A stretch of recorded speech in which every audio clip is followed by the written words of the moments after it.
Bonjour à tous, soyez les bienvenus dans cette troisième et dernière partie de vidéo portant sur le Grease Pencil dans Blender. Ici nous allons concevoir un décor et le retoucher à l'aide du Grease Pencil pour créer un effet 2D 3D. Allez, c'est parti! Alors, avant de modéliser un décor qu'on pourra retoucher au Grease Pencil, on va faire quelques réglages. On va repasser en mode de travail layout, qui a pour conséquence de nous renvoyer en mode objet directement. Et on va organiser un petit peu notre hiérarchie plus proprement. Pour l'instant, on voit qu'on a une collection de scènes, que dans cette collection, on en a une autre, qui elle contient tous nos objets. Je vais supprimer la référence qui ne me sert plus à rien. Et je vais renommer mon Grease Pencil par le nom du personnage, Lem Pato. Et je vais le sortir de cette collection. Celle-ci, je vais la renommer en double-cliquant. Je vais la renommer Cam Light. Je vais créer une nouvelle collection avec le petit bouton qui est ici en haut à droite. Hop, si je la sors, je peux la renommer. Je vais l'appeler Décor. Et dans cette collection, donc, je pourrais créer mes objets. Pour créer les objets automatiquement dedans, il suffit de la sélectionner. Je vais pour l'instant désactiver le Grease Pencil et on va pouvoir commencer la modélisation. Alors, imaginons que notre petit personnage, les Mato, soit un professeur de vulgarisation. Je vais vouloir lui mettre un écran à côté pour pouvoir mettre des démonstrations. Pour façonner notre écran, nous aurons donc besoin d'un cube. On va utiliser le raccourci Shift A dans la scène pour ouvrir le menu Add et on va aller chercher un cube. Ce cube, on va le refaçonner. Alors pour ça, on va passer ici en mode Edit. Et on va commencer par l'aplatir. On peut utiliser l'outil qui est ici. On peut aussi utiliser le raccourci S pour la scale, et une fois qu'on a mis le S, on rajoute notre axe. Ici on veut l'aplatir sur l'axe Y, donc on rajoute le Y. Voilà. Une fois qu'on a fait ça, on va vouloir l'étirer un tout petit peu sur X, donc pareil, on a l'outil où on peut utiliser S, X, et voilà. On va s'assurer qu'on soit en sélection de face, et on va sélectionner la face centrale pour ajouter des nouvelles faces avec le raccourci I qui permet d'ouvrir le menu d'insertion. Ensuite, on va extruder ces faces vers l'intérieur de l'écran pour créer un petit effet de profondeur sur la dalle. Maintenant, on va arrondir un peu les bords. Pour ça, on va aller sélectionner ici la sélection par segment. Et on va sélectionner nos 4 segments du contour en maintenant Shift pour cumuler la sélection. Une fois qu'on a fait ça, on va pouvoir les arrondir avec un CTRL B qui permet de créer un bevel. Et pour ajouter des arrondis, on va simplement ajouter des segments avec la molette de la souris. Donc on l'a fait à l'extérieur, on peut le faire également pour l'intérieur. On sélectionne donc les 4 segments. Et CTRL B. Et si on veut un moins arrondi, on va pouvoir réduire le nombre. Voilà. Maintenant, si on revient en mode objet, soit avec le menu déroulant ici en haut, soit avec le raccourci tabulation, on se rend compte qu'on voit les faces. On voudrait que ce soit un petit peu plus lisse. Alors pour ça, on va revenir en mode edit, raccourci tabulation, et on va sélectionner toute la loupe qui fait tout le tour de l'écran. On va utiliser le mode de sélection par face. On va se mettre entre deux faces, on va maintenir Alt enfoncé et on va cliquer pour sélectionner. Une fois que c'est fait, on peut faire un clic droit et dedans on va retrouver le Shade Smooth qui nous fait un effet de lissage. Revenons en mode objet et là on voit effectivement que c'est beaucoup plus lisse. On peut faire la même chose dans l'intérieur, on se met entre deux faces, on maintient Alt enfoncé, on clique, clic droit, Shade Smooth. Et voilà, notre écran est modélisé. On va maintenant pouvoir lui ajouter des matériels avant d'aller le retoucher au Grease Pencil et de lui créer une petite animation. Pour lui ajouter des matériels, on va se rendre ici dans le menu des matériels, on va le sélectionner et on va lui ajouter un premier container, et dans ce container on va créer un matériel. On va garder le nœud principal. On voudrait un bord peut-être gris, un peu foncé. Et pour l'instant on ne le voit pas s'appliquer, tout simplement parce que je suis en vue solide. Je vais passer en vue matériel. Là maintenant on peut voir la couleur qu'on applique. On va mettre un gris un peu foncé. Et maintenant il va nous falloir une deuxième couleur pour notre écran. Pour ça, on va aller ajouter un deuxième matériel. Et ce matériel, on va vouloir l'assigner à la face centrale. On va donc repasser en mode tabulation, en mode edit. Et on va sélectionner la face centrale à l'aide de la sélection par face. On va cliquer sur le matériel qu'on veut assigner et on va simplement l'assigner. Si on revient en mode objet, on a bien nos deux matériels. On peut rendre un matériel lumineux. Si on veut par exemple que l'écran soit un peu lumineux, on va pouvoir ici, dans l'émission, changer sa couleur. Ici, on a le bloom qui est actif et qui nous permet d'avoir un halo lumineux et de voir un petit peu ce que ça donne en sortie réelle. Et maintenant, on va pouvoir passer au travail au Grease Pencil. Donc pour intervenir sur un mesh au Grease Pencil, on va commencer par créer un Grease Pencil. Donc on va utiliser le menu Add avec Shift A et on va aller chercher un Grease Pencil blanc qui va se créer au centre de la scène. On le retrouve ici. Et à partir de là, on va repasser sur le mode 2D animation. On va se mettre en vue de travail. Et ici, on va avoir un petit réglage à faire. De base, on est sur origine. On va passer en mode surface. Et on va régler ce mode surface à 0.01 pour que le trait colle le plus possible à notre objet. Ce qui veut dire que maintenant, je peux aller dessiner directement sur mon écran. Et si je fais le tour de celui-ci, je pourrais constater que mes traits collent à la surface sur laquelle ils sont. Alors avec le petit test, j'ai pu déceler que 0.01 c'était pas assez, donc on va mettre 0.005 pour la surface. Et maintenant, on va pouvoir voir ici sur la timeline qu'il y a une première clé qui s'est créée à la frame 53, puisque j'avais mon curseur de timeline sur cette frame. On va la ramener à la frame 0 et on va ramener le curseur également. Et ce premier calque, ça va être un calque où on va mettre des petits détails sur l'écran. On va venir ici renommer le calque, on va l'appeler détail. Hop. On va pouvoir pour l'instant déconnecter la lumière et on va pouvoir s'amuser à faire des petits décorums.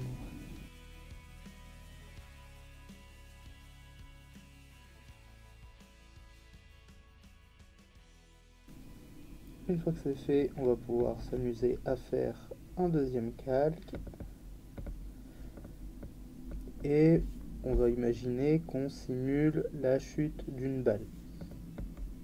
On va l'appeler balle.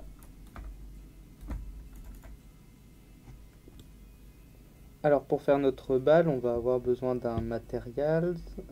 On va venir donc dans le menu des matériels, on va créer un nouveau matériel. et on va le laisser le contour.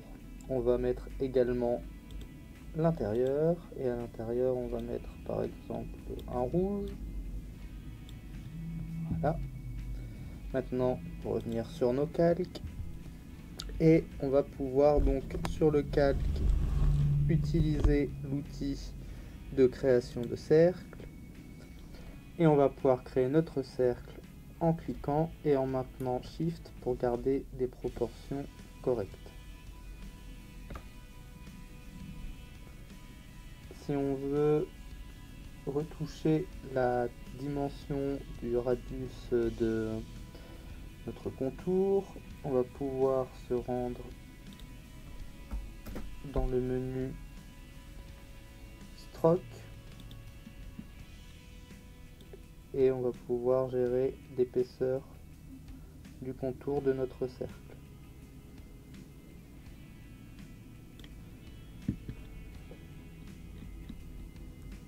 Une fois qu'on a notre balle, on va vouloir la faire apparaître à un moment donné et la faire chuter. Alors, on va passer en mode Edit après avoir bloqué le calque de détail.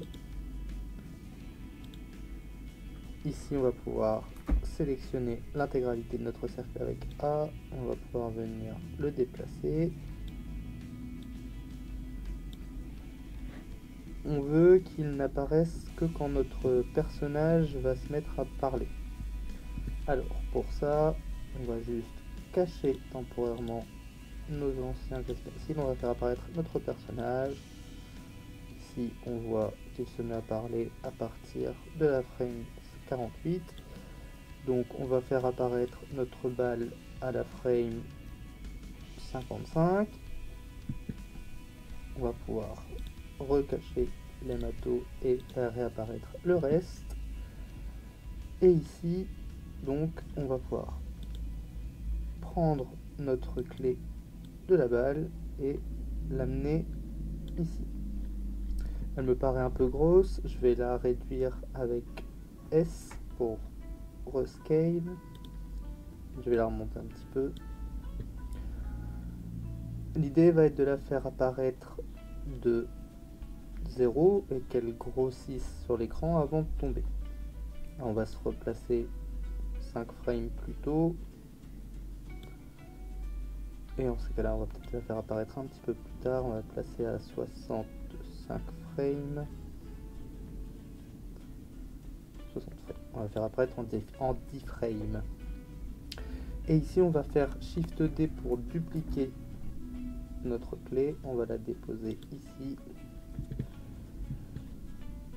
Et cette fois, on va refaire un S0 pour qu'elle soit invisible.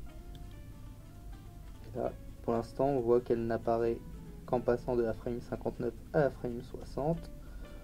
On va se placer au milieu et on va interpoler les deux séquences. Pour ça, on va repasser en Draw Mode et on va aller dans le menu Draw. On va choisir Interpolate Sequence et maintenant on voit que des clés se sont créées et que notre balle grossit au fur et à mesure. Dans l'idée, ça va être de la faire chuter. Pour ça, on va se rendre un peu plus loin. On va la laisser stable jusqu'ici. Donc on va faire Shift D pour dupliquer. On va la poser là. Et ensuite, à partir de là, on va se dire qu'elle va chuter jusqu'à la frame 100, un peu plus d'une seconde. On va encore dupliquer notre clé avec Shift D. On va repasser en mode Edit. On va la descendre. Et on va lui mettre un petit peu d'amorti. Pour ça, on va l'étirer un peu sur Z. Donc on va pouvoir utiliser le raccourci SZ. Voilà. Et maintenant, on va pouvoir se placer quelques frames plus loin. 4 frames plus loin. Dupliquer de nouveau la frame précédente.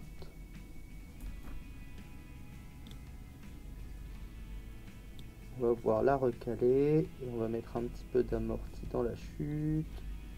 Ici on va au contraire l'écraser sur Z, SZ. Voilà. Et on va remettre la clé de base derrière. On va la redescendre ici.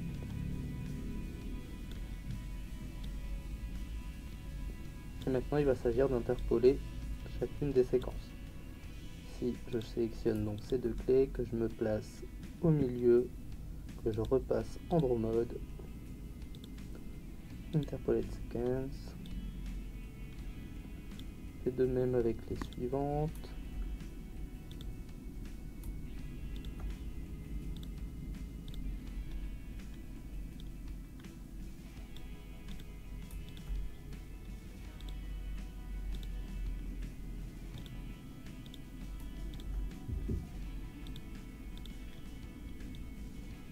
On aura une animation de balle qui tombe et qui s'arrête.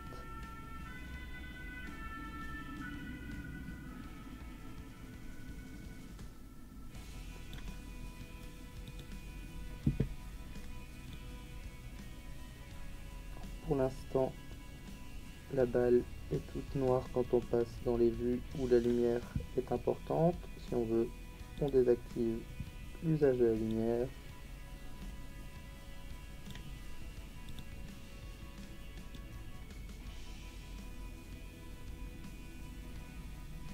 Ici, je constate que la couleur de mes petits détails est un peu trop noire par rapport au fond que j'ai choisi et à la luminosité. Donc je peux choisir de lui appliquer la lumière, ce qui permet déjà d'avoir un petit peu plus d'effet. Et sinon, je vais bloquer l'autre calque et je vais pouvoir utiliser ici l'outil de teinture qui va me permettre de choisir une autre couleur.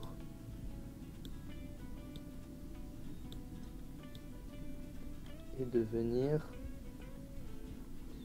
repasser tous mes traits. C'est encore très fort. Donc on a bien notre écran avec notre petite balle qui tombe et qui rebondit. Maintenant, on va rendre dépendant notre grise pencil de notre cube. On va les apparenter pour que quand on en déplace un, l'autre se déplace avec. On va repasser en mode layout. On va sélectionner le grise pencil et le cube avec le cube en priorité. C'est-à-dire que c'est lui qui doit être surligné en jaune. Ensuite, on va faire simplement CTRL P pour ouvrir le menu de parentage et on va choisir Object. Voilà, notre grise pencil est rentré dans notre cube. Ce qui signifie que maintenant, en déplaçant le cube, je déplacerai le grise pencil avec.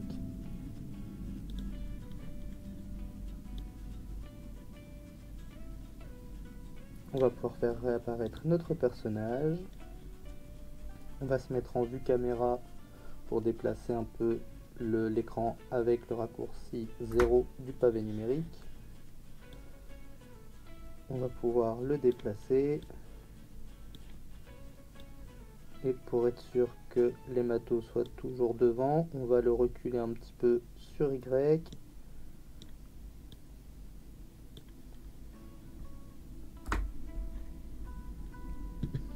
On va peut-être lui appliquer une toute petite rotation.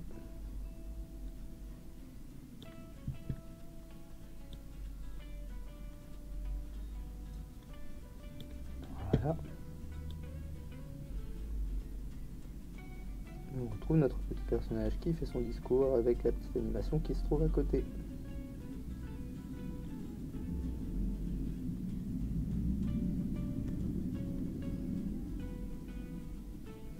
On pourra faire des décors plus aboutis.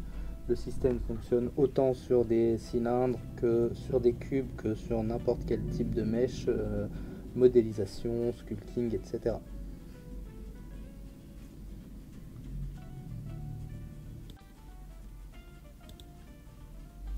Donc une fois qu'on en a terminé avec notre préparation d'animation, on va pouvoir aller se sortir une petite vidéo comme à chaque fois. On va se rendre sur le menu ici de gestion, on va revérifier sa caméra, on va s'assurer qu'on ait bien le nombre de frames désirés pour la timeline, on va titrer la vidéo,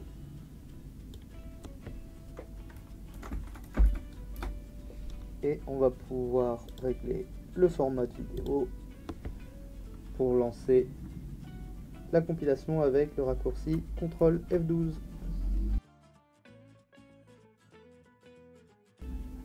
Et une fois la compilation terminée, on pourra voir le rendu.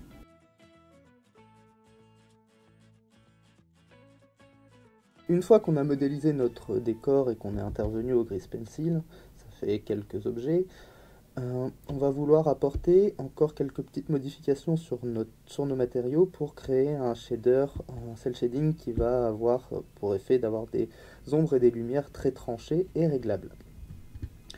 Pour ça, on voit ici que sur l'étiquette de l'extincteur derrière le professeur, ça manque. Donc hop, je vais sélectionner mon extincteur, je retrouve mes matériels ici. On va se rendre dans le poste de travail shading et ici on va retrouver le node shader. Le node shader, on retrouve ici notre nœud principal, celui qu'on utilise dans notre matériel pour changer les couleurs, le métallisme, etc. On va supprimer ça, ce nœud ne sert à rien. Et ici on a notre nœud de sortie. Entre ces deux nœuds, on va simplement venir placer deux nouveaux nœuds qui vont servir à changer les couleurs et surtout à régler l'intensité de l'ombre et de la lumière. On va utiliser donc soit le menu Add, soit le raccourci Shift A pour ouvrir le menu Add. Et on va sélectionner Search. On va aller chercher un node de type Color Ramp qu'on va glisser dans un premier temps ici. Là, on voit qu'il y a un problème. Le shader et le nœud de couleur ne vont pas ensemble. On va donc ajouter un nœud de transition qui sera un shader to RGB et on va venir le placer entre les deux. Donc déjà maintenant ça correspond. Pour l'instant, par contre, ça n'a strictement rien changé. On va aller régler un peu notre color ramp. On va la passer de linéaire à constante. Et maintenant, on va pouvoir jouer avec la lumière. Et on va donc ajouter des couleurs. Ici, on va mettre un gris clair. Ici, un gris un peu plus foncé. Et ici, un gris très foncé. Là. Et à partir de là, on va pouvoir jouer avec les petites cases de couleurs jusqu'à obtenir ce qu'on veut. Alors on va l'étendre un peu jusqu'ici, admettons. Lui, il va venir jusque là. On va peut-être éclaircir un peu celui-ci.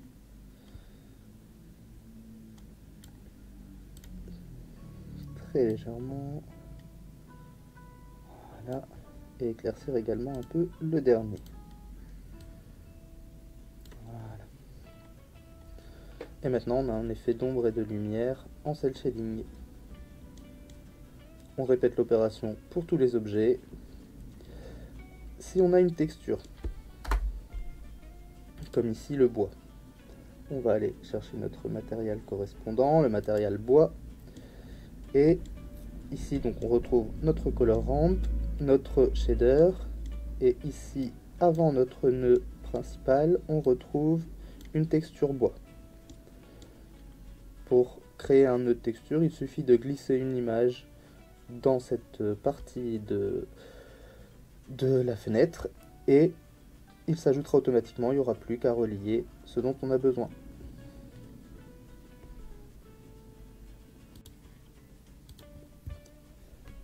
Une fois qu'on a pu modifier nos matériaux, on va pouvoir par exemple allumer ou éteindre l'écran quand on le souhaite. Pour ça, moi je vais vouloir qu'il ne s'allume qu'à partir de la frame 25. Donc je vais aller sur mon matériel, ici, et donc je voudrais qu'il soit noir avant ça, et qu'il ne devienne blanc qu'à ce moment précis. Pareil pour la lumière et l'émission qu'on va passer de noir à blanc et de 0 à 1. Je vais simplement me placer sur ma couleur blanche ici, et je vais appuyer sur I. Ça va avoir pour effet de créer une clé dans ma timeline. Je vais faire de même pour la lumière et pour la puissance d'émission. Et je veux qu'il s'allume un peu progressivement, mais assez rapidement tout de même. On va lui mettre quelques frames. Ici, je vais passer ma couleur en noir. De même pour l'émission. Et on va passer la force à 0. Et on va de nouveau bloquer avec I les différentes cases. Et donc maintenant, l'écran sera éteint jusqu'ici. Il va s'allumer à ce moment-là. On pourrait faire la même chose avec la lumière en la mettant à 1500 à partir de la frame 25. Je vais la faire partir de 1000 pour s'allumer en même temps et on voit l'ombre sur le mur. Et maintenant, comme à chaque fin d'étape, il ne nous reste plus qu'à sortir la vidéo. On va aller s'assurer qu'elle soit correctement paramétrée, qu'elle ait un titre, qu'elle soit au bon format. Et avec le raccourci CTRL F12, on lance le rendu. Et on peut maintenant voir la vidéo. Voilà, nous y sommes. C'était la dernière vidéo de cette série. J'espère que celle-ci vous aura été utile et je vous dis à très vite pour une nouvelle série sur la modélisation 3D dans Blender.